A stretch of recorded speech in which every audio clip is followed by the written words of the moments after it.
ఆలోచించాలి. ఆలోచించాలంటే మంచి చదువు చదవాలి. మంచి చదువు చదవాలంటే మంచి విద్యా సంస్థలు ఉండాలి. అక్కడ ఉండనిస్తారా? మతపరమైన విద్యా సంస్థలే ఉంటాయి. చదువుకున్నటువంటి వాళ్ళల్లో ఆలోచన మారింది. అలా మారనీయకుండా చూడటం అక్కడ వాళ్ళ ఉద్దేశం కదా. ఇప్పుడు ఆఫ్ఘనిస్తాన్ లో చదువుకున్న అమ్మాయిలు తిరగబడ్డారు, ఇది షరియా చట్టాలు. బట్ మిగతా వాళ్ళు ఈ అమ్మాయిలు కొడుతున్నారు.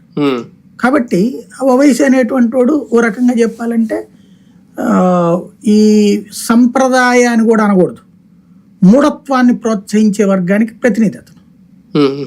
కాబట్టి ముస్లిం సమాజానికి అతని వల్ల ప్రయోజనం ఉంది, కానీ అది ఒప్పుకోలేరు. ఎందుకంటే ముస్లిం సమాజం ఏమి ఆలోచించే పరిస్థితిలో లేదు, వాళ్ళ చదువు వలన, వాళ్ళ ఆలోచన తీరు వలన, వాళ్ళ మతపరమైనటువంటి లక్షణాల వలన. ఎందుకంటే వాళ్ళకి మత పెద్దలే 24 గంటలు కూడా మీరు ఎట్లా ఆలోచిస్తే హరాం, మీరు ఎట్లా ఆలోచిస్తే తప్పు అని చెప్తూ ఉంటుంటారు. కాబట్టి ఇంకొక ఆలోచించడానికి కూడా తప్పు చెప్తుంటాడు. ఇప్పుడు కదా మత ద్రోహం అనేటప్పటికి వాళ్ళు సాధారణంగా ఆగిపోతుంటారు. అదే పాయింట్ ని ఓవైసీ లాంటి వాళ్ళు క్యాష్ చేసుకుంటారు.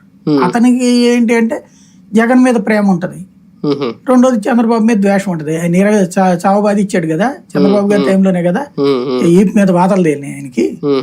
అప్పుడు ఇట్లా రౌడీజం చేస్తే పోలీసులే కొట్టారనమాట అతను. అది చంద్రబాబు నాయుడు ఆపలేదు. చంద్రబాబు నాయుడు అధికారులందరినీ సస్పెండ్ చేసేయాలి, నాకు క్షమాపణ చెప్పించాలని ఆయన ఆశించాడు. ఇంకెందుకు గట్టి కొట్టలేదని అడిగాడు ఆయన. కాబట్టి అందువల్ల ఓవైసీకి చంద్రబాబు మీద కోపం ఉంటది, జగన్ మీద కానీ